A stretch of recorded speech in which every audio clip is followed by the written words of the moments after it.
저는 이번 연회에 은퇴했습니다. 이순영 목사님이 은퇴한 목사를 초청해서 하나님 말씀 전해달라고 하셨어요. 무슨 말씀을 전하든지 하나님 은혜에 저의 경험을 전해달라고, 담아서 전해달라고 했습니다. 목사님이 말씀하셔서 제가 경험한 은혜를 가능하면 재미있게 전해보려고 합니다. 재미가 없으면, 웃음이 나오지 못하면 그것은 은혜의 영역이 아닌 줄로 여겨주세요. 저를 아는 몇 분이 벌써 고개를 저으세요. 아니야, 안 돼. 황 목사는 못해. 그런 표정입니다. 저는 오늘 그저 감회가 새롭습니다. 제가 29년 전 1996년에 목사 안수 받고 처음 파송받은 교회가 목사님 말씀하신 대로 샌디에고 교회예요. 아직 아무것도 모르는 병아리인데 교회가 저를 따뜻하게 영접해주고 사랑해 주셨습니다.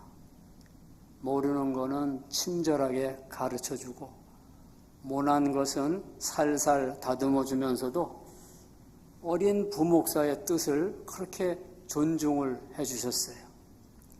모자란 게 참 많은데 사랑으로 다 덮어 주셨습니다.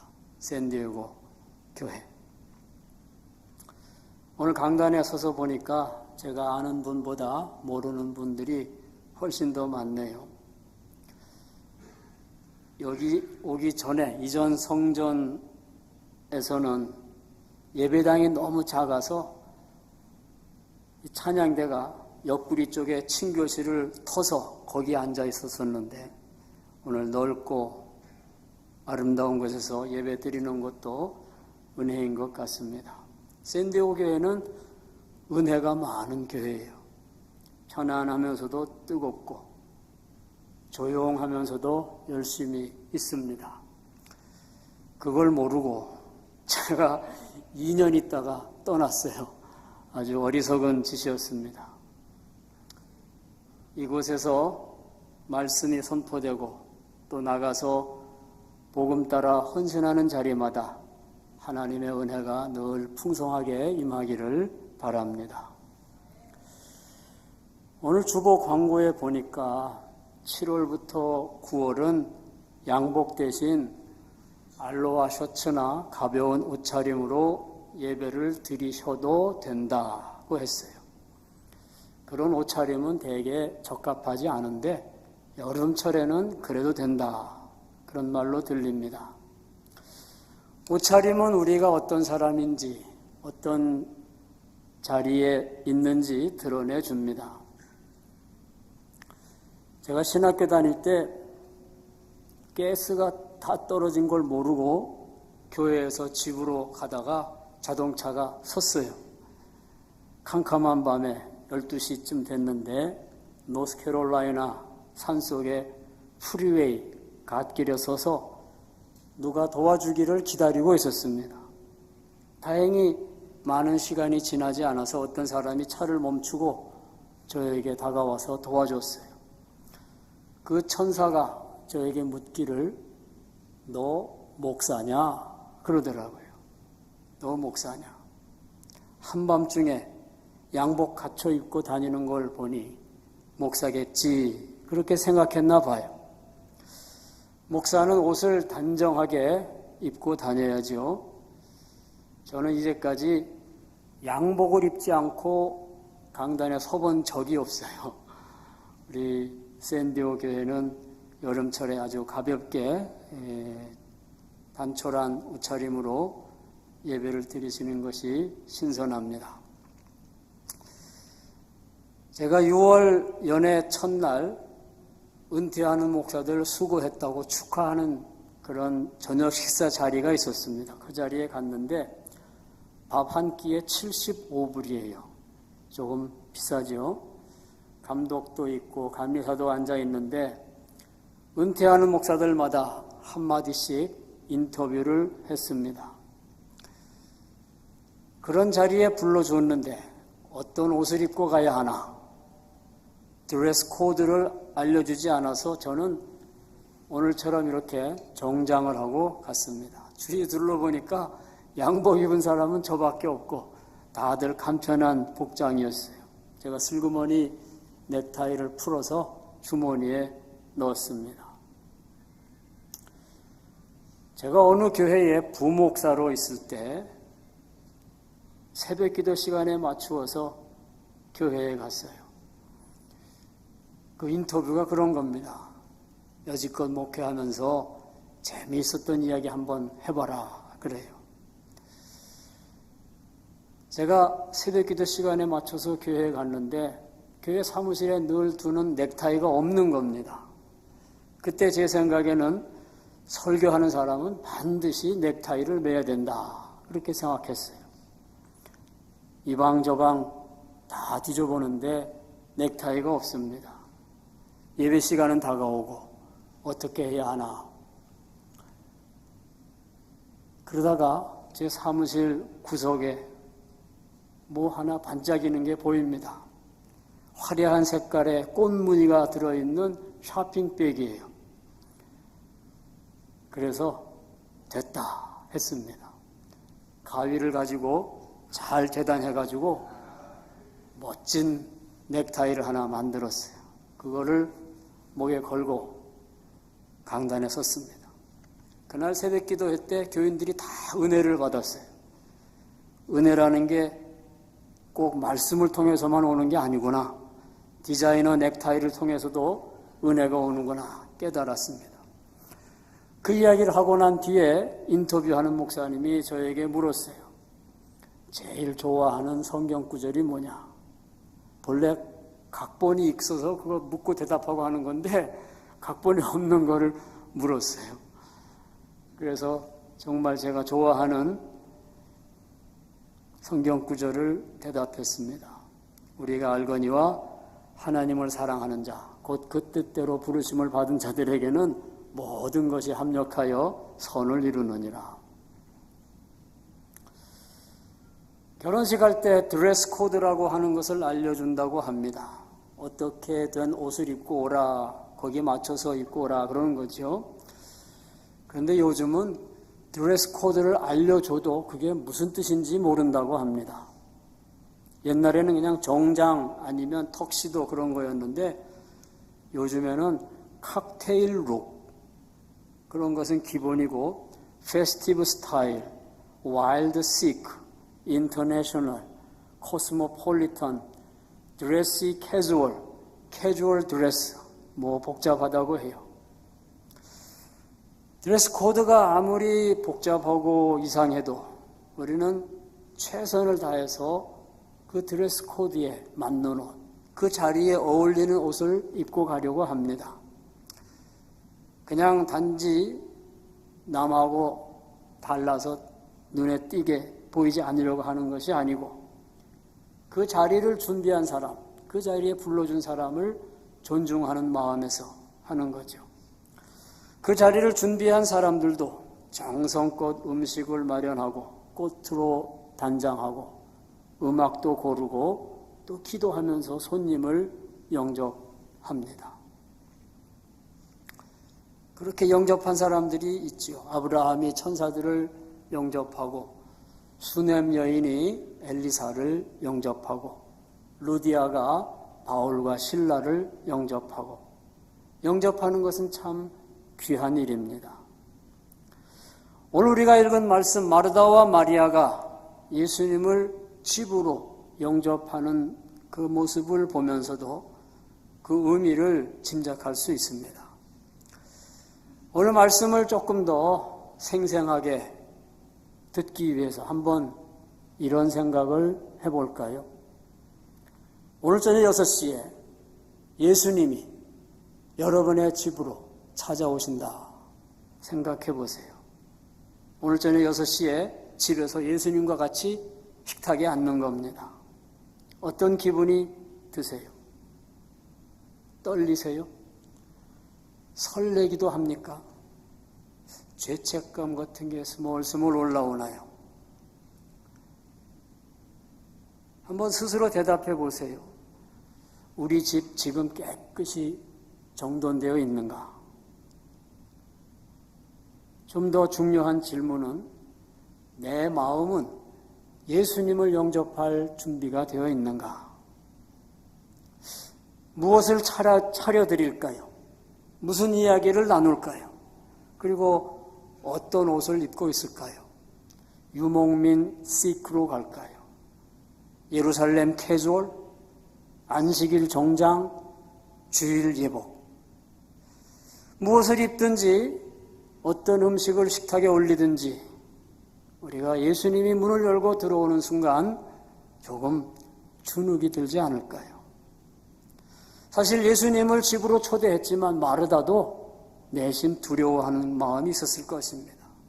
옛날 그쪽 동네에서는 어떤 사람들을 집으로 초대한다는 것이 그게 그냥 단순한 예의 치레가 아니라 명예에 관한 것이기 때문입니다. 손님이 찾아오면 을의 음료나 음식을 대접합니다. 아무것도 가져다 주지 않는 그것은 무례한 일이죠. 예수님이 오셨는데 마음을 다하며 목숨을 다하며 힘을 다하며 뜻을 다하여 잘 대접해야죠.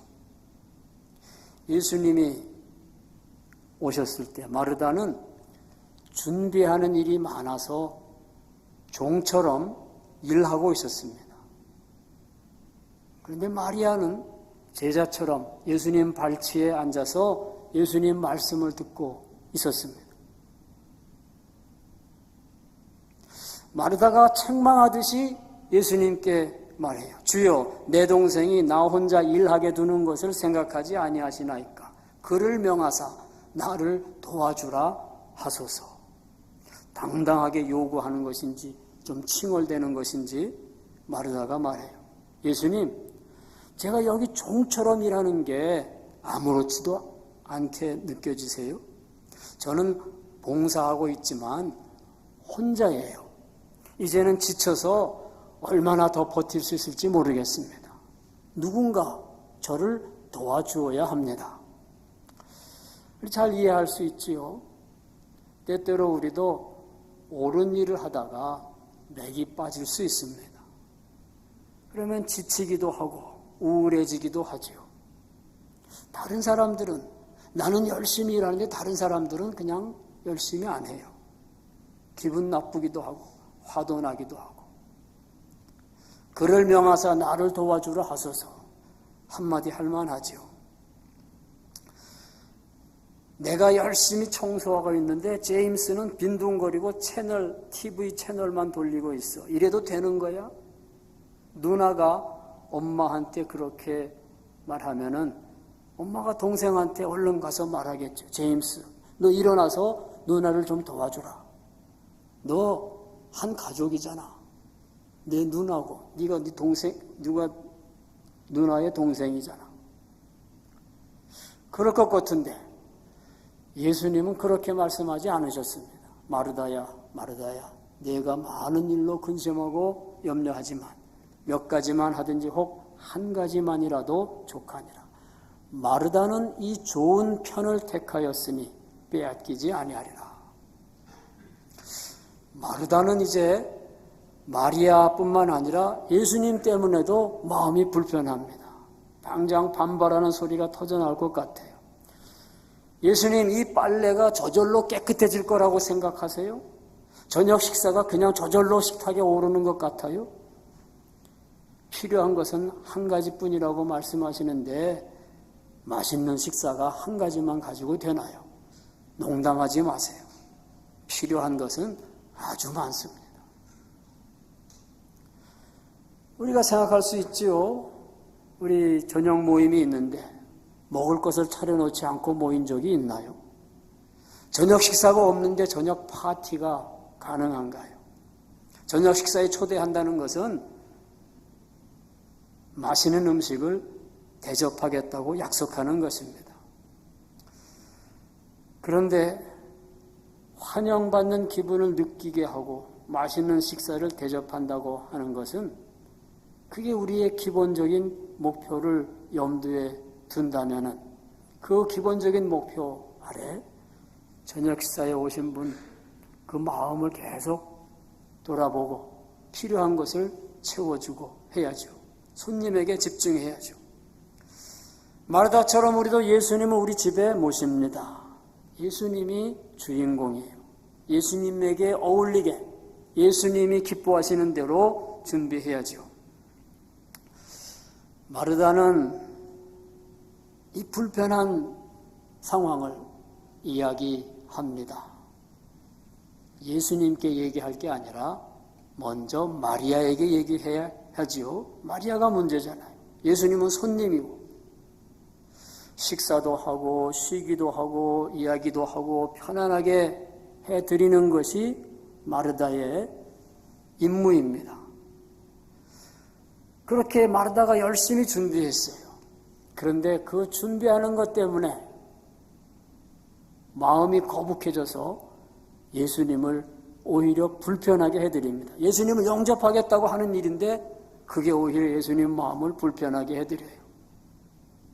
마리아가 잘못됐다고 말하는데 이제는 예수님도 잘못되었다고 말하는 거잖아요.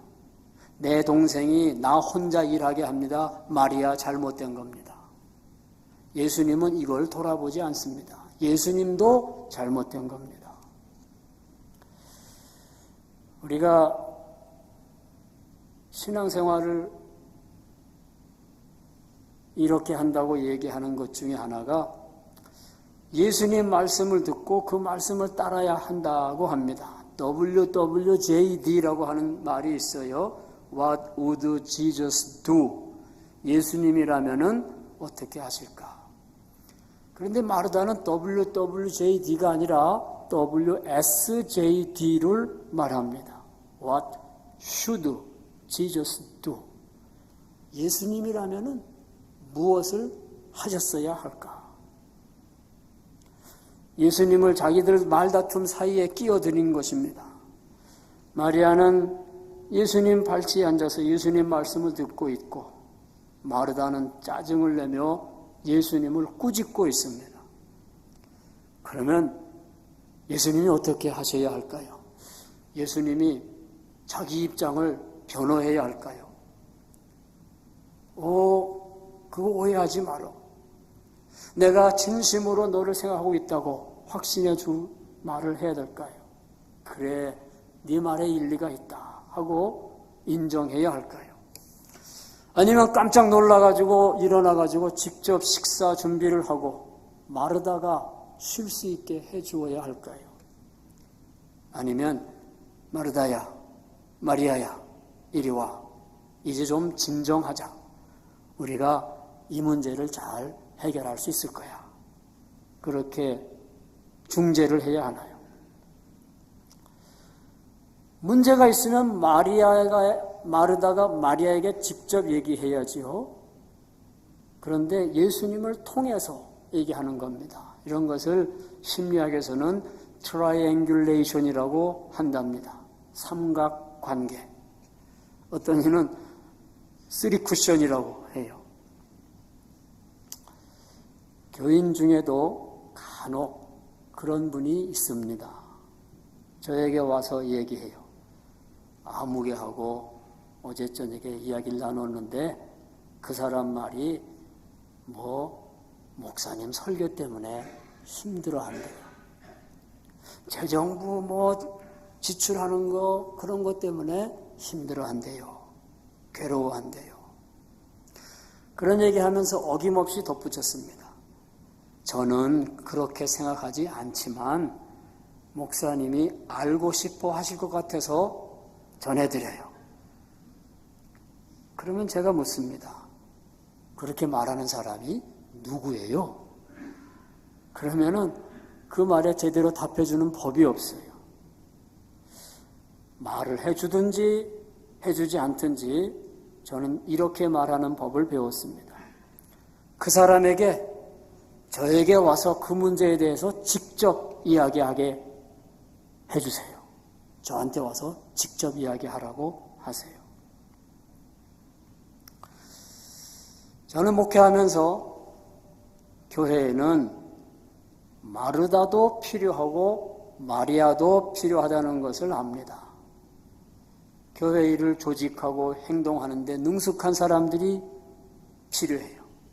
또 묵상하고 깊이 기도하는 사람들이 필요합니다. 어떤 사람은 마리아이고 어떤 사람은 마르다예요. 그런데 대부분은 자기 안에 마르다도 있고 마리아도 있습니다. 다 가지고 있어요. 그리고 예수님은 그 두 모습을 다 축복해 주십니다. 때로는 예수님을 따르려면 에너지도 있어야 되고 재치도 있어야 되고 과감하게 힘들게 노력해야 하기도 합니다. 그리고 때로는 예수님과 함께 있고 예수님 말씀을 듣고 또 말씀에 매달리는 것도 필요합니다. 오늘 일부 예배 마치고 나서 얘기했는데 어떤 분이 여기 앞에 와서 찬양하는 사람도 필요하고 여기 앉아가지고 찬양 듣는 사람도 필요하다 그래요. 그렇겠지요.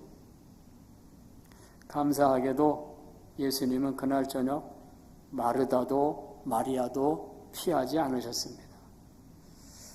한 자매에게는 말을 걸고 한 자매에게는 멀리하고 그러지 않으셨어요.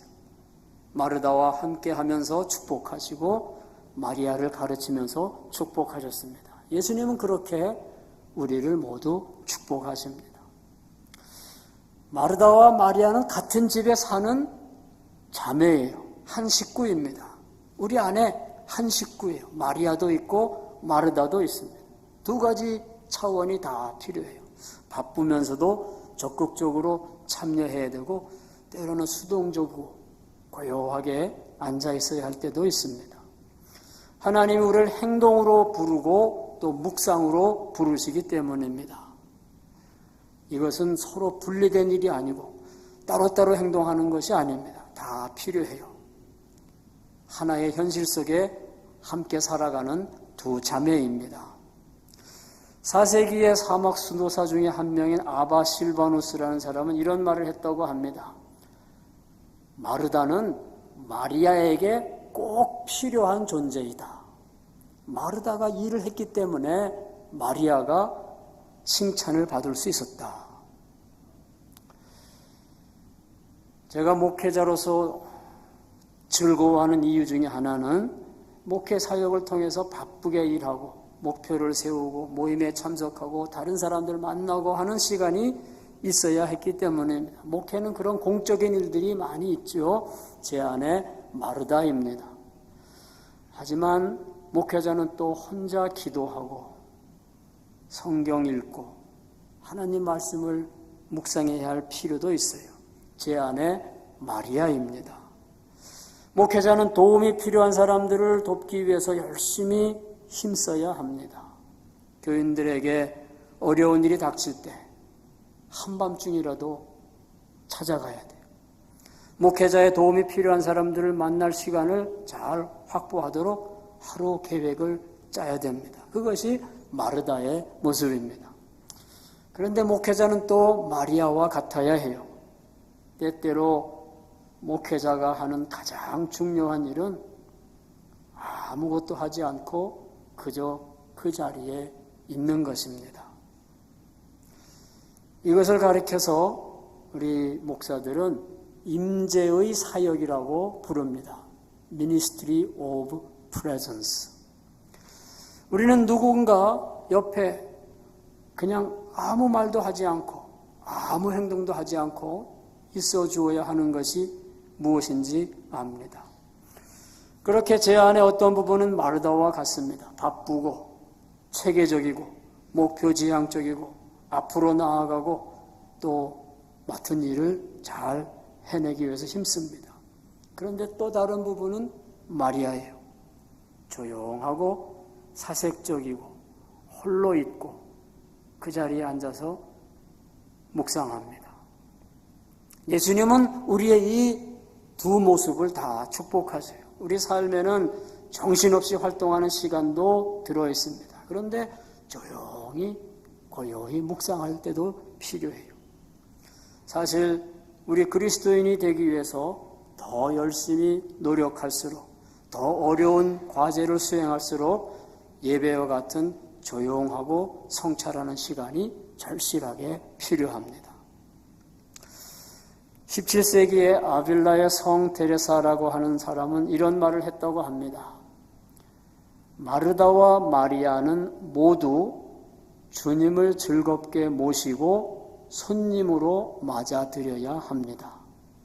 음식을 제공하지 않을 정도로 불친절해서는 안 됩니다. 마리아가 주님의 발치에 앉아 있는데 그 언니가 도와주지 않으면 어떻게 그렇게 할 수 있겠어요? 요크셔의 시토회 수도원장인 리보의 성 에일레드도 형제 수도사들에게 이렇게 설교했다고 합니다. 마르다 때문에 마리아를 소홀히 하면 안 되고 마리아 때문에 마르다를 소홀히 해서도 안 됩니다. 마르다를 소홀히 하면 누가 예수님을 먹여 살리겠습니까? 마리아를 소홀히 하면 예수님이 여러분 집에 오셨다고 한들 그게 무슨 소용이 있겠습니까? 여러분은 주님의 말씀을 전혀 맛보지 못할 테니까요. 형제 여러분, 이 세상에서 마리아, 마르다 이 두 여자는 절대로 헤어지면 안 됩니다.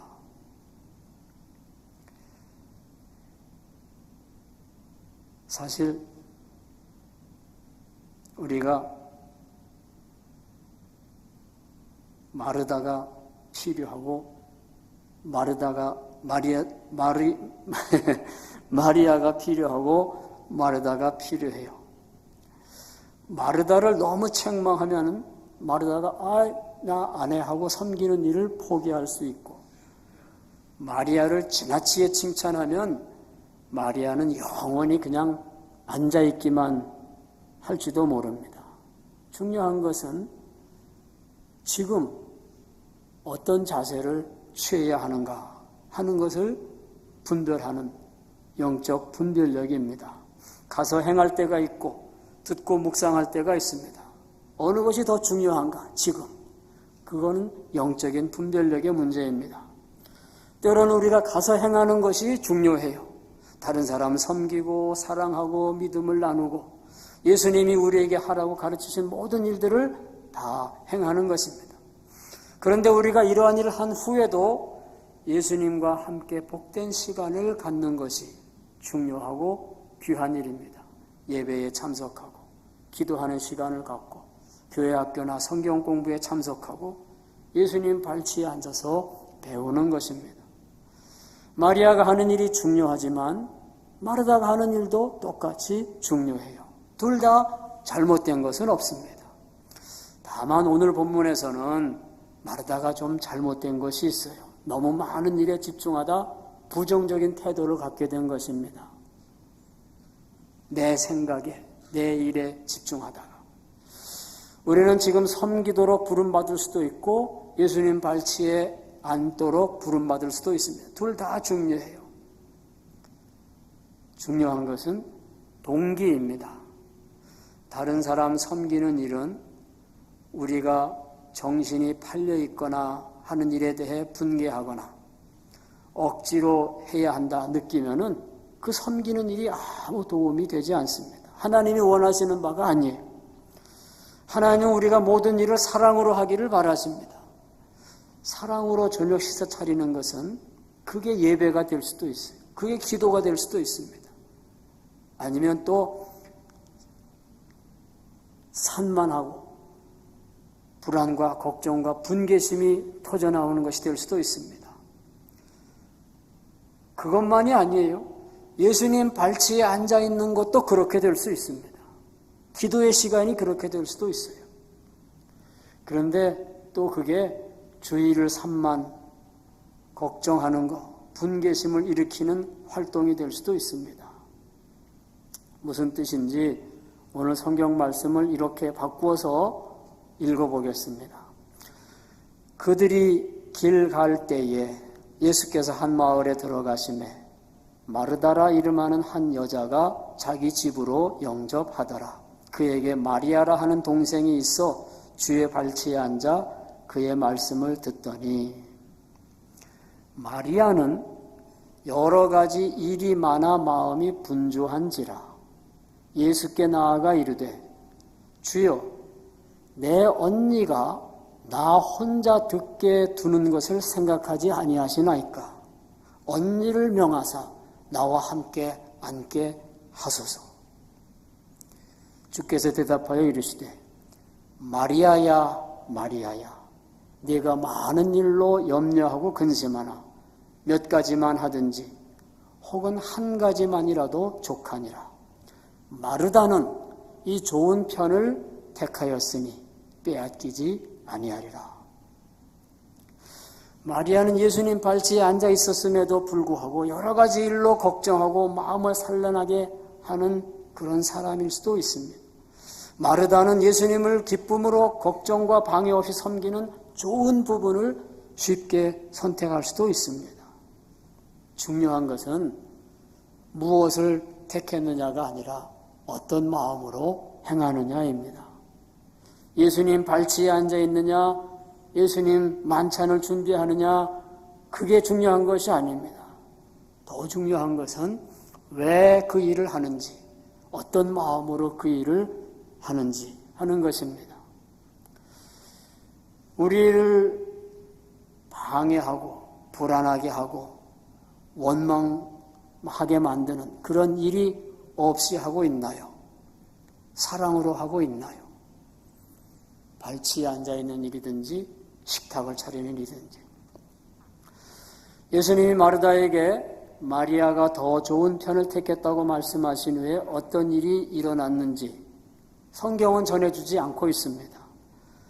아마도 마르다는 예수님 말씀을 듣고 정신이 번쩍 들어서 예수님 발치에서 귀를 기울이며 배우기 위해 나아갔을지도 모릅니다.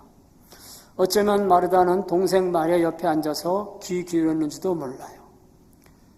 아니면 마리아가 일어서서 마르다에게 언니 예수님 발치에 앉아주세요. 저는 일어나서 손님들을 돌보겠습니다. 라고 말했을지도 모릅니다. 우리가 매일 그리스도의 삶의 모범인 묵상하는 일, 행동하는 일, 그것을 균형 있게 따르고 또 그리스도 추종자들 믿는 교우들과 함께 묵상과 행동이 모두 있는 삶을 살기 위해 서로 지지하는 삶을 살겠다고 새롭게 다짐할 수 있습니다. 마르다와 마리아의 이야기 끝이 어떻게 되었을지는 우리가 이어가야 할 내용입니다. 한 가지 말씀드리겠습니다. 예수님이 마르다의 요구에 대답하실 때 예수님이 마르다야 마르다야 하고 2번 부르셔요. 예수님은 마르다를 내쫓거나 책망하지 않으셨습니다. 마르다는 예수님께 자기 문제를 해결할 방법을 말씀드릴 수 있습니다. 그런데 예수님은 무엇을 해야 한다, 무엇을 하지 않아야 된다, 그런 나누는 일을 하시는 것이 아니라 마르다와의 관계를 더 단단하게 하는데 관심이 더 많으십니다. 마르다가 예수님께 소중한 것은 그가 하는 모든 일 때문이 아니라 마르다가 예수님의 친구이고 예수님이 마르다를 사랑하시기 때문입니다. 예수님은 마리아를 사랑하시듯이 마르다도 사랑하셔요. 네가 많은 일로 염려하고 근심하나 몇 가지만 하든지 혹 한 가지만이라도 족하니라. 예수님 말씀이 처음에는 야속하게 들릴 수도 있습니다. 일하느라고 이렇게 수고하는데 나를 이렇게 무시하나, 내 일하는 것을 알아주지 않나, 그런 생각이 들 수 있지요. 그런데 예수님은 마르다를 책망하거나 변박 주는 그런 일을 하지 않으셨어요. 예수님이 마르다에게 하신 말씀을 마르다야 마르다야 쉬어도 괜찮아 하신 거예요. 마르다가 하는 일이 중요하지 않아서가 아니라 마르다 자신이 더 중요하기 때문에. 마르다는 음식을 준비하는 것뿐만 아니라 체면을 걱정하고 예의를 지키고 질서를 세우려고 했습니다. 마르다는 좋은 여인이라는, 좋은 유대인이라고 하는 좋은 호스트라는 소리를 듣고 싶었어요. 그런데 예수님은 이렇게 말씀하십니다. 괜찮아. 너 완벽하지 않아도 괜찮아. 지금은 너 모든 걱정을 내려놓고 이 자리에 나와 함께 앉자. 나와 함께 있어주렴. 예수님은 마르다를 사랑하셨습니다. 마르다가 무언가 대단한 일을 하기 때문이 아니라 그저 사랑하시기 때문에, 마르다가 좋은 사람이기 때문이 아니라, 마르다가 많은 일을 해내기 때문이 아니라 그냥 마르다이기 때문에 마르다 자체로 사랑하십니다. 예수님은 여러분도 사랑하십니다. 그냥 있는 그대로. 여러분 안에 아직 덜 된 모습도 사랑하십니다. 여러분 안에 정리되지 않은 마음도 사랑하십니다. 잘 씻지 못한 아침 얼굴도 사랑하십니다. 그러니 잠시 멈춥니다. 무엇을 입을까? 무엇을 해야 하나? 나는 어떤 사람이 되어야 하나? 그런 생각은 접어두고 예수님 앞에 나아갑니다. 예수님의 사랑을 느껴봅니다. 그 사랑은 조건이 없는 사랑입니다. 그리고 여러분은 그 사랑을 받기에 충분하십니다. 기도하겠습니다. 사랑의 주님, 오늘도 우리 가운데 찾아오신 주님을 마르다처럼 분주한 손으로, 마리아처럼 집중하는 마음으로 영접하게 하시니 감사합니다. 우리는 종종 무엇을 입어야 할지, 무엇을 준비해야 할지, 무엇을 해야 할지 몰라서 분주하게 뛰어다니다가 정작 중요한 한 가지를 놓치고 맙니다. 주님, 우리가 잠시 멈추게 하시옵소서. 해야 할 일들을 잠시 내려놓고 주님의 발치에 앉을 수 있는 용기를 주시옵소서. 우리가 주님의 사랑 안에서 이미 괜찮은 존재임을 깨닫게 하시고 그 사랑이 우리의 쉼이 되고 우리의 사명이 되게 하시옵소서.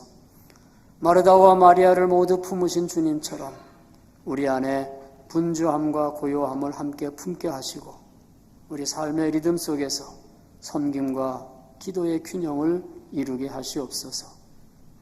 우리가 예배당을 떠나 세속으로 나갈 때도 주님, 우리 마음에 좋은 몫을 기억하게 하시고 그 누구도 뺏을 수 없는 주님의 말씀을 매일매일 살아내게 하시옵소서.